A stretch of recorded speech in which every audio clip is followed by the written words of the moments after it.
যে শিশুটিকে নরপিশাচ ছিঁড়ে টুকরো করে খেল, সে দেশেও নাকি সূর্য ওঠে, আকাশ সাজে নীলে। মানুষ নামের ছায়ামূর্তিরা ঘুরে বেড়ায় স্বাভাবিক নিয়মে।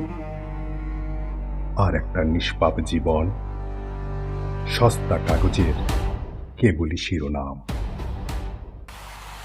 একটি ছোট্ট নাম আজ মাটির নিচে অন্ধকারে, অথচ তার হাতের খেলনাটা ধুলো মেখে অপেক্ষা করে অর্ধেক ফেলে যাওয়া অমীমাংসিত খেলার।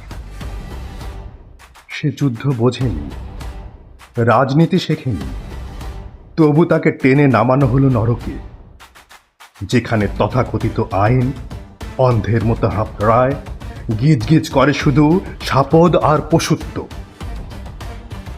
তার ছোট্ট আর্তনাদের ওজন ছিল আকাশের চেয়েও বিশাল।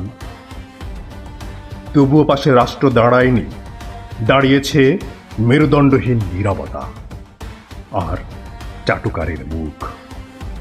আহ রাষ্ট্র, তুমি কি শুনতে পাও মাটির নিচের রক্তের গর্জন? আমি কেন জন্মেছিলাম? আমার অপরাধ কি ছিল? পিতা আজ আর আদালতের সিঁড়িতে যায় না নতমুখে দাঁড়াতে। সে জানে এই দেশে রায়ের আগেই লাশের রক্ত শুকিয়ে যায়। কত মা ন্যায়ের আশায় চোখ হারিয়েছে, কত পিতা ছবির সামনে পাথরের লাশ। এই রাষ্ট্রের দেয়ালে দেয়ালে মৃত শিশুর কান্না শুকিয়ে আছে, কিন্তু বিচার জন্ম নেয়নি এখনো। তাই আজ আর কোনো প্রার্থনা নয়, কোনো মিনতি নয়, ন্যায় বিচারের ভিক্ষা চেয়ে এই বধির আদালতের দরজায় মাথা কোটা নয়। যে রাষ্ট্র শিশুর নিরাপত্তা দিতে পারে না, যে আইন পিশাচের চামড়া তুলে চাপকাতে পারে না, সেই আইন আজ পঙ্গু, সেই বিচার ব্যবস্থা আজ মৃত।